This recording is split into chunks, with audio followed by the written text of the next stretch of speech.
Hello, Wake Up New Zealand, Sakey speaking. Well, I go back many years when I must have been about 10 years old, and my grandfather tried to tell me about the wars where he had put his age up to go in one war and his age down to go in another war, and he would tell me about these happenings, and I didn't want to listen. I was just a young girl. I didn't want to go there. So, I had other things in mind. And it isn't till later on, as many people acknowledge, that you really want to know what happened in your family, what happened to Granddad, what happened to Nana, what happened to your cousins. And you go down this road. So I was lucky enough to actually do a lot of research and to travel and find out what happened to my family. So I found out a lot, very interesting, the good, the bad, and the ugly that happens in everyone's lives. We're never promised a life that would be perfect. So from being abused myself up to the age of about 18, been knocked around, sexually abused, thrown down steps, thrown against walls, and listening to my mum crying her eyes out and seeing her get up in the morning with black eyes, and actually even her being thrown out of the car while the car was moving by my father. It was absolutely tragic, and the times I thought to myself, I wish I could be my mum's mum. And horrific. She was a victim. She and when my dad died, she would say how wonderful my dad was, and I'd say no. And I remember her. I was discussing this with her one day, and she hit me and she said, "You're wrong, wrong, wrong." And I vowed I would never go there again with my mum. I never want to upset my mum with that again. And I cuddled her and I knew just what a victim she had been. And I continue to wish that I had been my mother's mother and I would have protected her. But she couldn't even protect us. So sad. But busy bringing up four children, I never actually dealt with that. I was so busy with the washing and everything else that goes on in a life when you've got four children, all young together.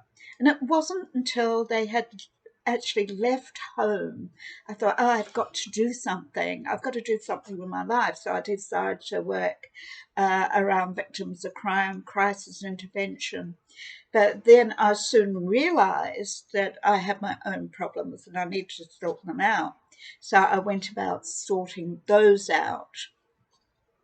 You can't help anyone else unless you sort out your own problems. And I had some big problems. So I sorted those out. And then I decided after leaving school at 14 that I would go to uni. So that's what I did. So and I was about 44 and I decided to take I did counselling, I did social policy, I did 4 Treaty of Waitangi workshop.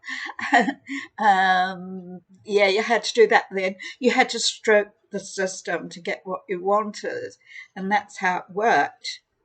But yeah, I learned heaps and heaps, and it was like a lolly shop. I took whatever I could. And then I was given this job as a manager of a victim support group, became involved with restorative justice, became involved with writing papers for the courts, then being part of the Youth Court Committee of New Zealand. Spent long hours in court, spent many hours around victims of crime, and also talking with offenders, usually the first time offenders that were going to go through the family group conference process, and setting up a pilot scheme in New Zealand that supported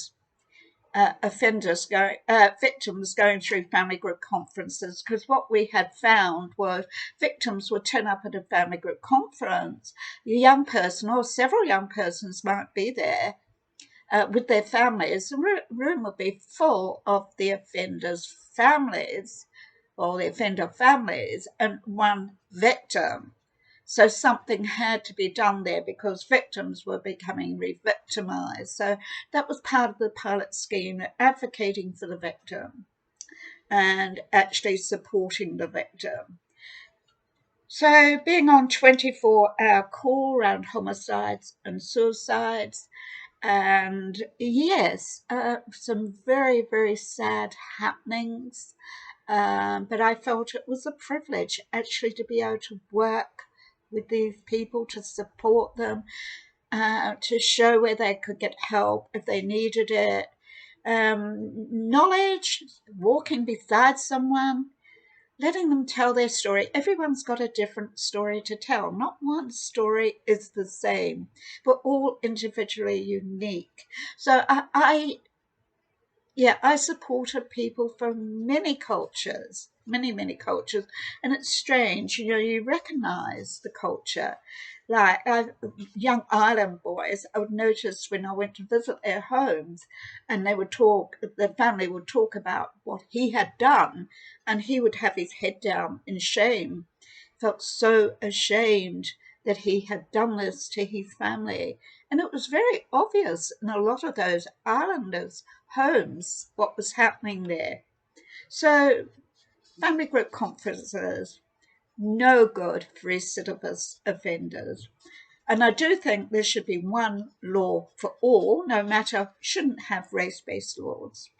And that's my feelings around that. And I worked in that area for 25 years and also facilitated groups of for mothers of who had children who'd been sexually abused. A lot of those mothers have been sexually abused themselves, and supporting children as going through the court process. But they didn't attend court, but it was televised into the court, but not visually. So those children were actually protected. So I'd like to go on a bit from there, because in March 2018 I wrote, because I was so taken back about the abuse of children, the murder of children in New Zealand. 1 in 5 children affected in such serious, terrible ways in such a small country. So I wrote The Hall of Shame, March 2018, and I put, so many innocent lives lost, needlessly, without conscience, without shame, much too high a cost, murdered, tortured, assaulted, neglected, insane. Babies, toddlers, with no first day at school, no clowning around, playing, acting the fool, no fun, no games, no fashion teenage years of acting cool. Innocent babies' faces, published in the media, touching my heart, and my heart cried, and the tears welled up in my eyes. The monster didn't seem to show any remorse. Justice served, in prison, let the monster rot. Freedom is not on the monster's side. Behind unwarranted cop-outs, justice is not served, and the tears I cried. The monster behind emotionalism hides. Yes, more names to add to New Zealand's Hall of Shame. My voice shouts loud, this is evil, this is insane. Just because we're more aware doesn't take it away, the hearts that tear. I read the names of innocent babes. I see their faces now, in coffins laid. When will this killing ever end, when the judiciary stops being the monster's friend? Staggering stats, media chaps, nothing changes, and that's a fact. Another baby beaten today, another child won't go out to play. Infant deaths, neglects to the extreme. What did you say? What social team? What social work team? These weak innocents didn't choose who their parents would be. They didn't deserve to be treated so brutally. There's no answers coming fast. It's no easy task. Too much unholy silence, even from the church. No voices being heard. What Christianity? My heart has searched. New Zealand's a nation of 5 million plus. Making progress? I think not. Just an ambulance at the bottom of the cliff. These were we innocent tots. Never forget them. Forget their names? Not. R.I.P. And I wrote down all these names and the offenders, right? So this information, it was from the For the Sake of Our Children's Trust. It was a 24-year snapshot of child abuse and neglect in New Zealand. It was updated from figures 2014 to 2018. So some of the names mentioned and the ages, 19 months old. Mother's partner killed this baby. Remember Delcia Whittaker, 2 years old, bashed, burned, neglected. That really hit the headlines, and the family tried to protect them, protect those that killed them, this baby so horrifically. That's what they did, and that's what families were doing.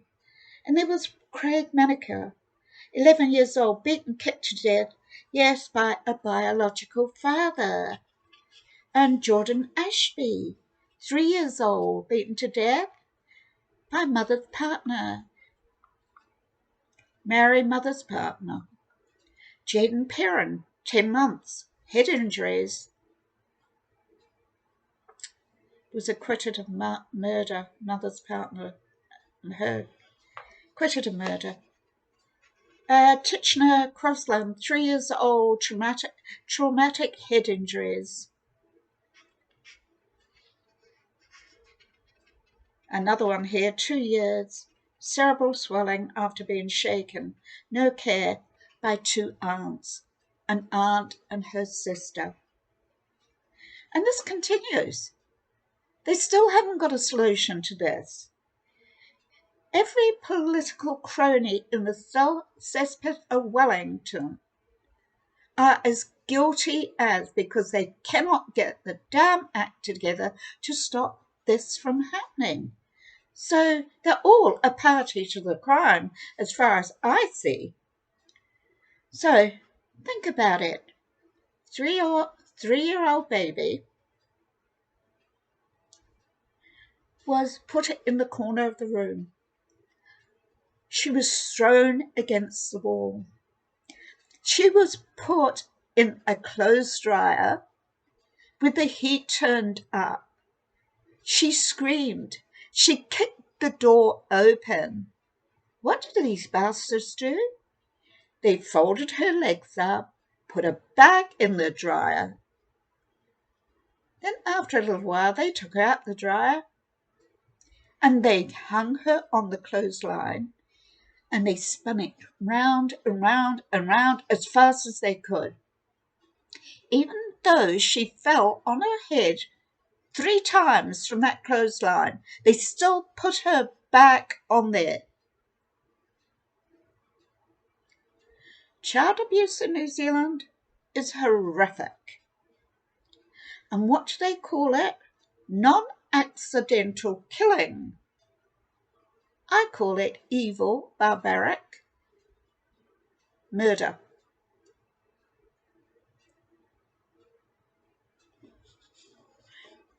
This has to stop.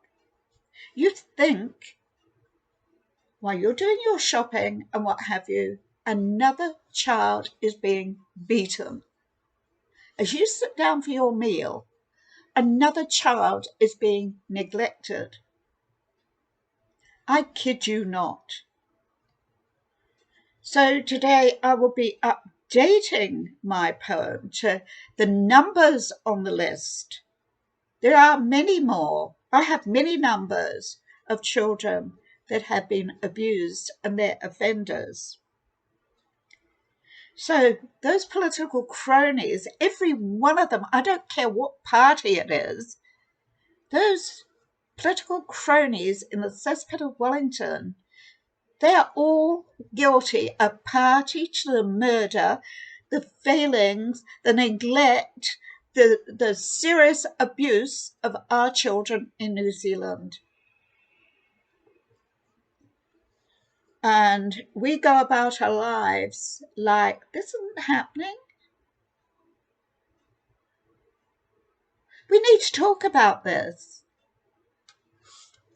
This is a very serious problem. It hasn't gone away just because there's this 24-year snapshot. I've got much more to add to this. I only read you a few. There's 61 names here. 61 babies, little children were murdered. Wake up, New Zealand.